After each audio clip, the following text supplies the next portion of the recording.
Та бүхний амгалан айлтгая. За шинэ хичээлийнхаа эхэнд гэрийнхаа даалгаврыг ярилцъя. Гэрийн даалгаварт төвд гаралтай 10 хүний нэрийг монголоор бичиж ирэх даалгавар өгсөн. За санжа. Сан гэдгийн энэ мөн лого бяцхан А гэдэг ийм гэлний үгийн инээр төвдөө байгаа учраас энд ихэнх хэлэг бичдэг. Тэгээ санжа. За санжа гэдэг үгийг нэг жаахан бас үгийн утгыг тайлбарлавал та бүхэнд сонирн байх бах. Санжа гэдэг төвд үгийн сан гэдэг нь бол сэрсэн гэсэн үг. Жа гэдэг нь дэлгэрсэн гэсэн үг. Санжа гэдэг бол төвдөр Будда, монголоор бол бурхан багшийг бол төвдөр санжа гэдэг. Итгэл гэдэг номонд санжаала жавсууч гэдэг бол бурханд мөргмөө гэдгийг бол ингэж хэлдэг. Тэгэхээр бурханыг бол төвдөр санжа, санскритээр Будда гэдэг. Тэгэхээр Будда гэдэг үгний шууд орчуулгын санжа юм төвдөр. Тэгэхээр сэрсэн, дэлгэрсэн гэсэн хоёр үг. Тэгэхээр энд бол бурханы нэрийг бол яага санжа гэдэг сэрсэн, дэлгэрсэн гэж байгаа юм бэ? Юунаас сэрсэн юм, юун дэлгэрсэн юм гэдэг энэ нэг тайлбарыг хэлэх хэрэгтэй юм. Тэглээ зэрэг ямар юмнаас сэрсэн бэхээр мөнхгийн харанхуйгаас сэрсэн. Юун дэлгэрсэн бэхээр мэдгэдэггүй бүхэнд оюун нь дэлгэрсэн гэсэн ийм утгатай. Тэгэхээр бурхан гэдэг бол мөнхгийн харанхуй, үл мэдхийн харанхуйгаас бол бүрмөсөн ангиж сэрж ядсан. Мэдгэдэггүй бүхэнд оюун ухаан нь дэлгэрч туулсан мэдлэг ухааны бэлгийн чанарт хүрсэн учраас бурхан гэдэг алдрыг хүлээсэн гэж номлодог. Тийм учраас бол энэ сэрсэн, дэлгэрсэн гэдэг юм бол мөнхгийн харанхуйгаас сэрсэн, мэдгэдэггүй бүхэнд оюун дэлгэрсэн гэсэн ийм хоёр утгатай үг байгаа юм. Монголоор бол одоо санжа, санскритээр бол Будда. Тэгэхээр санжа гэдэг хүний нэр бол бурхан гэсэн үг байх нэ. За жамц гэдгийг жамцоо гэж үчнэ. Цоо. За заримдаа энд бол өвөр монгол өвөрлөгч нар бол энд соо бичдэг, жамсоо гэж бичдэг. За бид бол өөрийнхөө дуудлагаар цоогоор бичдэг. Энд заримдаа бол галигийн цэг бол бичсэн бас хаяа байдаг. За жамц гэж ингэж бичих ёстой. Энд яагаад гэдс байгаа юм бол төвд ихэндээ энд оо жамцоо гэж байгаа учраас энд оо бичдэг. Жамц гэдэг хүний нэрийг бол жамцоо гэж бичих нь байна. За нансалма. Энд бас эсийн өмнө чихэнхлэг байх ёстой. Эндээч бол нөгөө хэлний үгийн гэдэг энэ байгаа учраас нансалма гэдгийг ингэж бичнэ. Жамц гэдэг үгийн утга нь бол далай гэсэн үг шүү. Далай гэсэн үг. Нансалма гэгэн тодорхой их гэсэн утгатай үг. За энэ манай хүмүүсийн их түгээмэл нэр байна. Цэнд гэдэг нэрийг цэ тэгээд ихэнх хэлэг тэгээд доо бичнэ. Цэн доо. Монголоор бол цэнд гэдэг нэрийг цэн доо гэж бичнэ. Цэнд гэдэг бол насны судар гэсэн үг. Цэнд гэдэг нэртэй насыг арвиддаг тийм судар байдаг. Түүний нэр байгаа юм аа. За гунга. Манай одоо бид бол гунга гэдэг хүний нэр байдаг. Гунга гэдэг. Энд төвдөө бол энэ нь гуу биш гүү байгаа юм. Гуу биш гүү байгаа юм. Энд бол үү шиг байгаа. Тийм учраас энд бол монгол үчигдвэл гүүгээр бичдэг. Гунга гэж. Гунга. Монгол хэлний их шиг зохицох ёсоор энд а байвал энд уу байхаас үү байж болохгүй. Нэг үг нь эрэм их шиг холилдон орж болдгүй. Чанга хөндийгээр зохицох энэ зарчмын дагуу уугаар дууддаг. Бичгтээ бол тэр төвд ихийг баримталж энд гүүгээр бичдэг. Гунга гэж. Энийг бас сайн мэдэж аваарай. Гунга гэдэг нэрийг бол гүүгээр бичих ёстой юм байна. Яагаад гэвэл төвд их нь бол гүү байдаг. Энд бол гүн гэсэн нэг үе, энд га гэсэн хоёр үе байгаа юм. Тийм учраас ингэж бичдэг. За гунга гэдэг үгийн утга нь бол хотол баясгалан гэсэн үг ээ. Хотол баясгалан гэсэн утгатай. За ядам гэдэг хүний нэрийг төвд их нь бол дам. Энэ бол яагийг үлэгч. Тэгээд дээр нь их шиг байгаа юм. Тэгэхээр зэрэг дам гэж бичдэг. Дам гэж ингэж бичнэ. Ядам гэдэг бол зөвхөн шууд үгийн утга нь бол бат сэтгэл гэсэн үг. Энэ бол ядам чөөжин гэж ярьдаг. Догшин бурхадын алдар байгаа юм аа. За норов. Норов гэдэг нь нор бүү. Нор бүү байгаа учраас энд бүүтэй бичдэг. Нор бүү гэж бичдэг. Нор бүү. Норов гэдэг хүний нэрийг нор бүү гэж бичнэ. Монгол үгээр Энэ төвд ихийг яг баримталж бичиж байгаа юм. За үгийн утга нь бол чандман эрднийг хэлдэг. Чандман эрднийг. За янжинма. Янжинма. Янжима гэдгийн энд нь бол ян гэдэг нь бол бас хэлний үгийн энэ байдаг учраас төвд ихийг барьж ян гэдэг нь бол энд ихэнхлийг бичих ёстой. Тэгээд янжинма. Янжинма. Янжанма юм. Төвд их нь. Тэгээд мөн төвд ихийг барьж энд бол Ж-ийн дараа бол А бичих нь бол зүйтэй юм. Энэ ихээ барьж янжинма гэж. За янжима гэдэг нэрийг ярианы хэлэнд товчлогдоод энэ нь хасагдаад зүгээр янжима гэж нэр бас явдаг. Янжин гэдэг маагүйгээр зүгээр янжин гэдэг бас хүний нэр байдаг. Энэ уул нь бол янжинма гэдэг нэр бол товчлогдоод янжима болжээ. За янжин гэвэл их шигт гэсэн үг. Янжима гэвэл их шигт их гэсэн үг. Их шигт их. За энэ их шигт их гэдэг бол янжима юм уу? Их шигт их гэдэг бол яруу найргийн одоо тэнгэр бурхны нэр байгаа юм аа. Бэлэг ухааныг хайрладаг тэнгэрийн бурхны алдар байна. За чонхор гэдэг үг байна. Чонхор. За энэ шинган авторын оруулаад ан гэдэг ихэнхлэг маягтай дууддаг. Энэ бол төв дуулганда К-гаар бараг дууддаг. Тийм учраас энд бол галгийн К бичдэг боломжтой. Чонхор гэж. Хорвш кор гэж. Чонхор. Дүүнхор муу ялгаагүй. Дүүнхор. Энэ хэсэг бол адилхан байгааг ажиглаж байгаа бах. Мөн дүүнхор гэж энэ галгийн К гэсэн үеийг бичдэг. Тэгэхээр чонхор, дүүнхор гэдэг нэрийг энд бол галгийн К бичих нэ гэдгийг анхаарч аваарай. Дээрээ ихэнхлэгтэй чонхор, дүүнхор. За чонхор гэдэг бол номын хүрдэгсэн үг. Дүүнхор гэдэг бол цагийн хүрдэгсэн утгатай үг. Дүүнхор гэдэг нь бол цагийн хүрдэгсэн үг. Чонхор нь номын хүрд, дүүнхор нь цагийн хүрд. За ингээд бидний гэрийн даалгаварт өгсөн 10 нэр тайлбарлуул юм байна. Ингээд оюун төлхөөрөө цааш нь үргэлжлүүлэн уншиж ярилцъя. Өврүүн кэргийг орхиж юу? Үнэн сангаан ер зүтгэж юу? Житгүж юу? Ил далд магтах ба магуушах ийг үл бодон.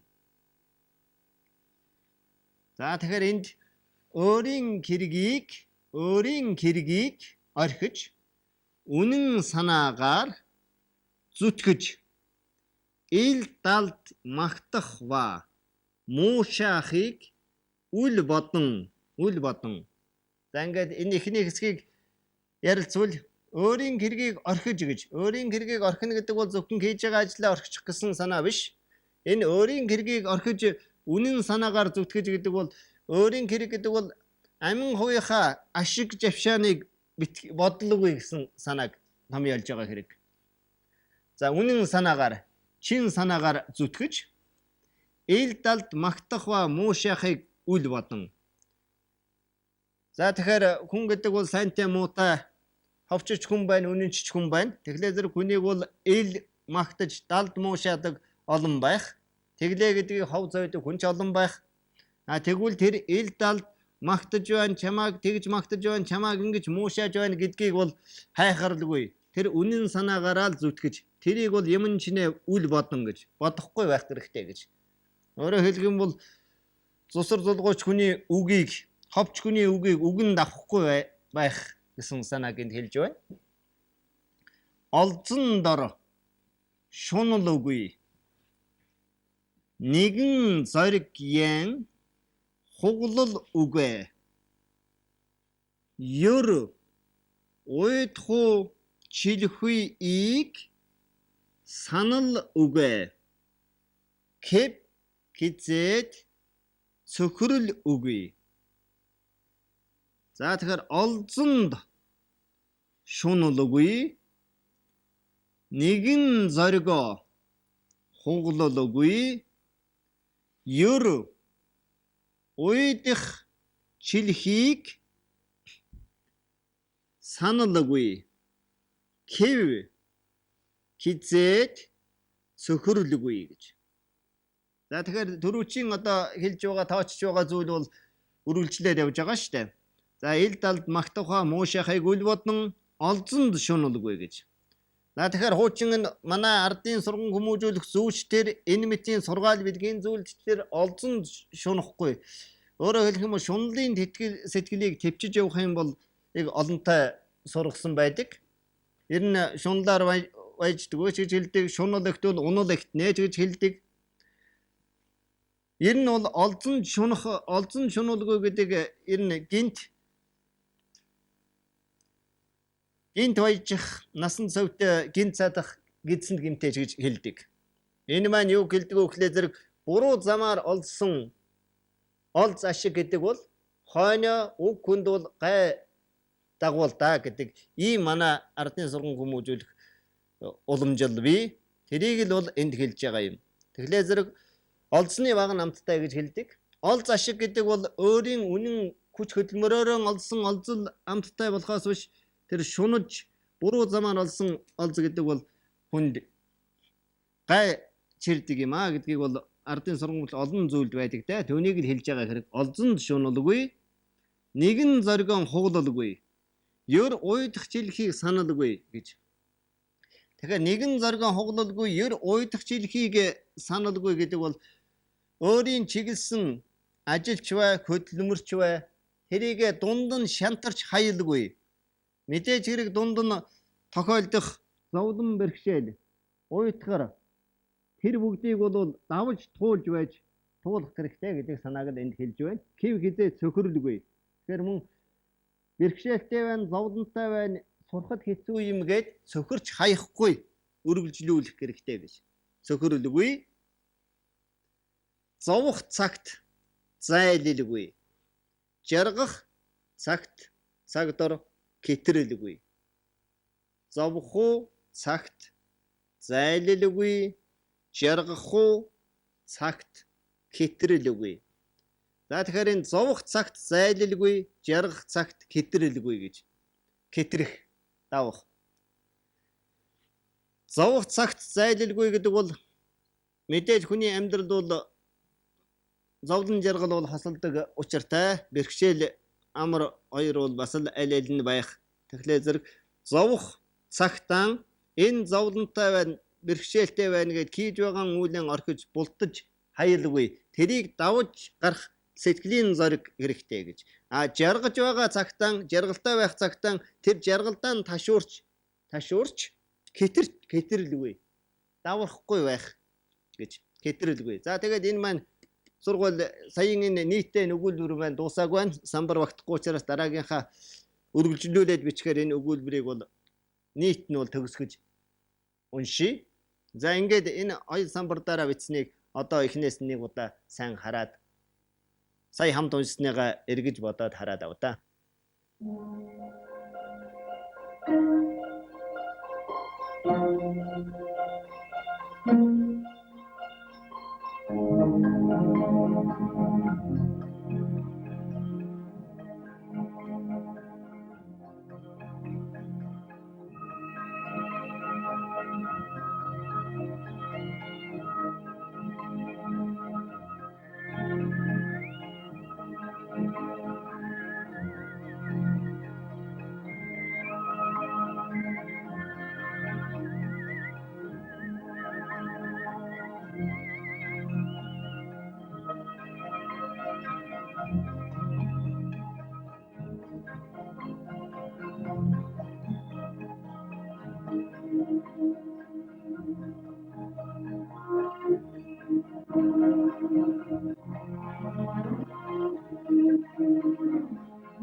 За цааш нь үргэлжлүүлэн уншия.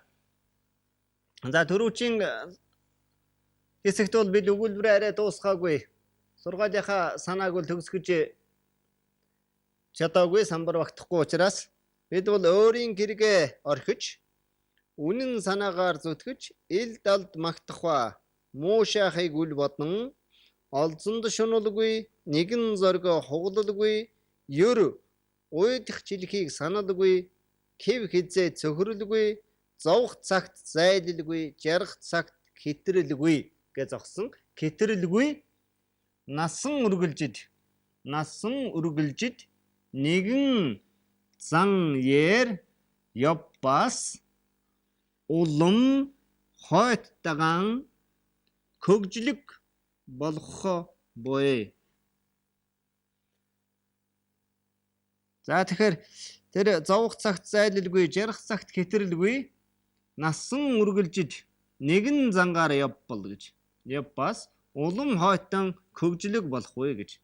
Тэгэхээр насан үргэлжид гэдэг нь насан турш нэгэн зангаар өөрийнхөө зангийг олон хувилгаж урууж шарвахгүй шудраг шулуун явбас улам хойтойгон хойчийн үүлс чинь тус дэм хөгжлөг гэдэг нь хөгж гэдэг үгэн дээр үүлийг нэр болгодог илгээ залгасан байна л да. Одоо бол хөгжил гэдэг үгтэй бас ижил болохтой байж болно. Хөгжил болно гэж. Улам дэлгэрэн хөгжөхөд тус болох боё гэж хэлсэн байна. Ёр гэдгийг яруу гэж бичдэг. Ёр хүмүүнүү ахуйн үйл яршигтай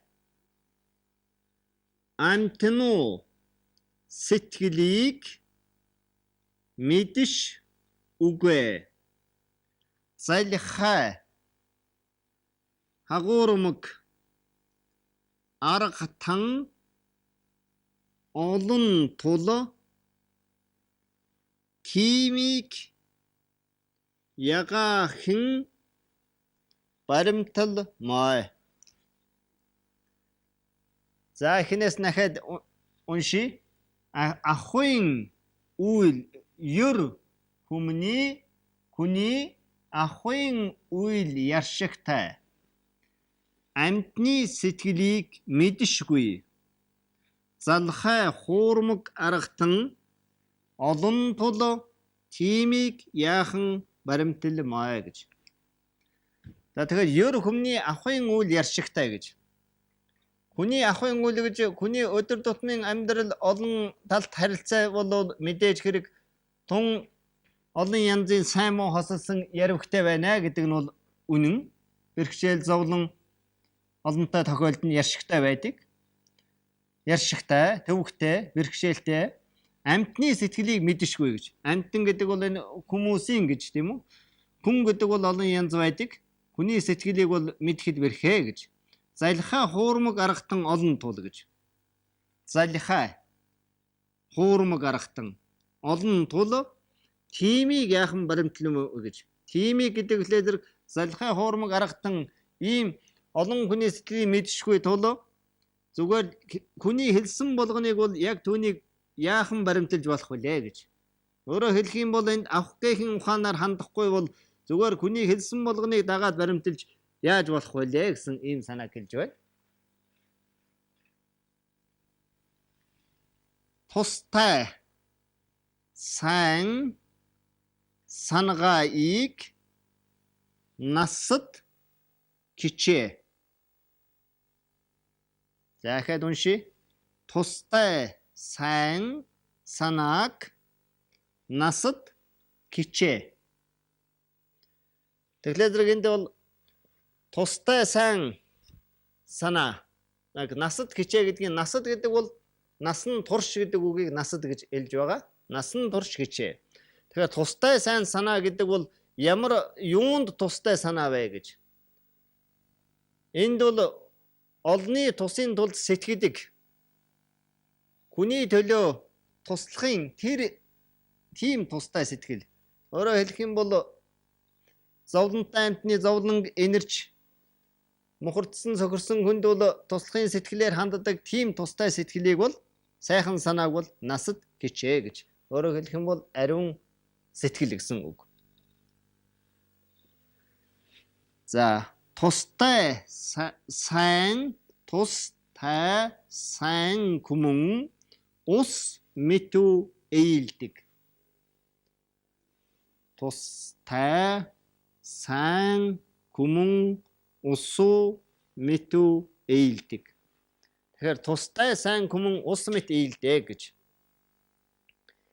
Тэгэхээр тустай хүн гэдэг бол бусдад туслахын сэтгэлээр, сайхан сэтгэлээр ханддаг тийм хүний зан айл бол ус мэт ээлдэг зөөлхөн даруй уян налархай байдаг гэж хэлсэн байна. Тун магу хүмүүн модуу мэт хөшүүн.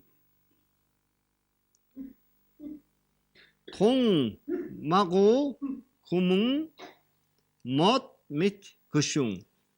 Тэгэхээр тун муу хүн бол мод мэт хөшүүн гэж.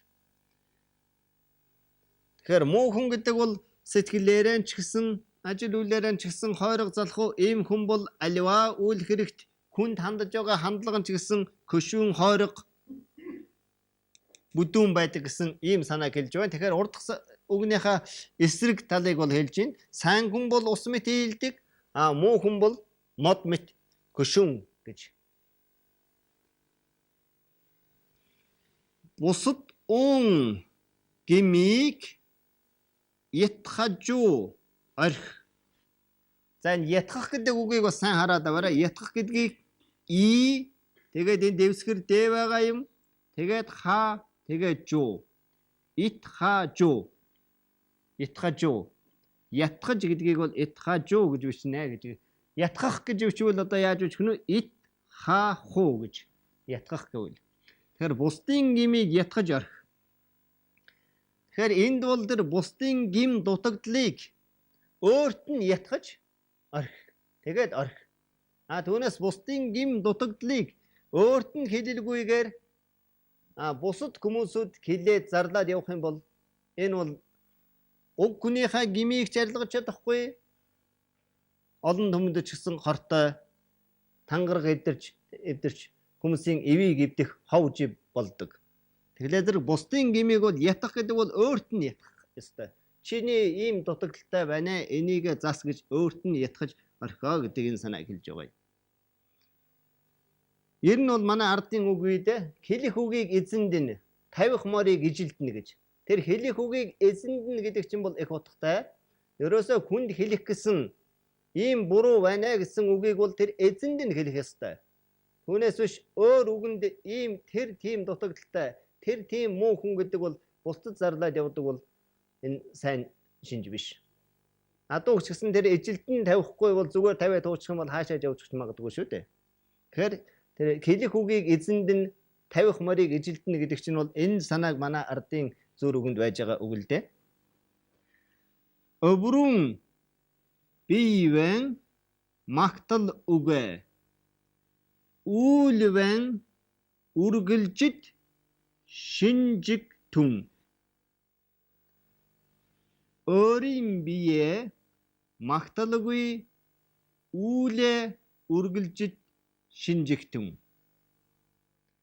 За тэгэхээр өөрийнхөө биеийг, өөрийнхөө хийсэн юмыг би ийм сайхан юм гэж сайрах хэрэггүй.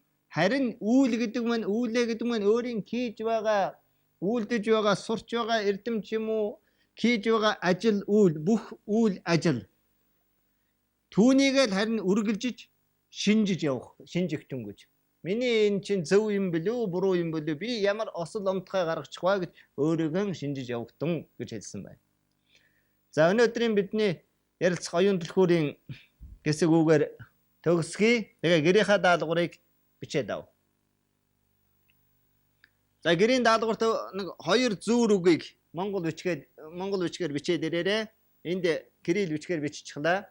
За хамт нэг уншчихъя. Хэлж мэргэлэхээр хийж үзүүл. Хэрэлдэж зөрөлдөхөөр хэлэлцэж зөвл. Өсөх малын зүснийг өөдлөх айлын үгнийг. За тэгэхээр энд энэ хэрэлдэх, зөрөлдөх гэдэг үгийг бичихтэй Энэ ээлдээ хоёр чинь энэ юуны дагавар вүлээ? Ямар нөхцөл вүлээ гэдгийг бол үгийн язгуур юу вүлээ гэдгийг сайн анхаарч бичээрэй. Ер нь бид бол олон удаа бид хичээлүүдээр бас тогтмол сануулга хэлээд байгаа. Монгол бичиг гэдэг бол зөв бичгцэн үг зүүн зарчимдаар тулгуурласан бичиг. Өөрөөр хэлэх юм бол үгийн үндэс тогтвортой, үгийн үндэсийн араас энэ мэт залгаж байгаа нөхцөл дагаврууд бол бас тогтсон хэлбэртэй тэрийг огт өөрчилдөггүй. Өөрөөр хэлэх юм бол үгийн хам бүтцийг эвдэлгүй бичдэг бичиг. Тийм учраас л монгол үчгээр зөв бичнэ гэдэг бол үгийн язгуурын араас энэ залгаж байгаа залгууруудыг бол юуны нөхцөл вүлээ гэдэг хэлзүүн үгээ бол бодож бичих учиртай санаарай. За ингээд гэрийнхаа даалгаврыг бичиж аваад энэ самбарт бичснээга нэг удаа тулгаж харъя. Тэгээд өнөөдрийн үзсэн оюун түлхүүрийнхаа энэ хэсгийг бас биеэр цаасандаар бичснийг бид уламжил ёсоор хамтран уншия.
Өөрийн хэрэгэ орхиж, үнэн санаагаар сүтгэж, ил далд магтах ба муушаахыг үл бодон, олзон дор шуналгүй, нэгэн зоригоо хугалалгүй, ёр уйдах жилхийг саналгүй, хэв хизээд цөхөрлгүй, зовх цагт зайлалгүй, жаргах цагт гэтрэлгүй,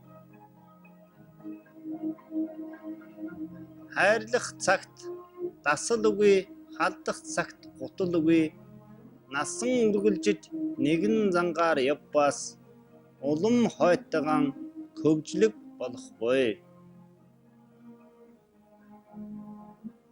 Ёр хүний ахуйн үйл яршигтай, амьтны сэтгэлийг мэдэж үгүй. Залхай хуурамг аргатан олон тул тиймийг яахан баримталмаа. Тустай сайн санааг насад хичээ, тустай сайн хүмүүн ус мэт ийдэг, том муу хүн мод мэт хөшүүн.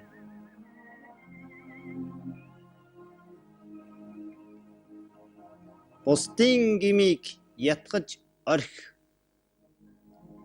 Өөрийн бие магталгүй, үүлээ үргэлжид шинжигтэн.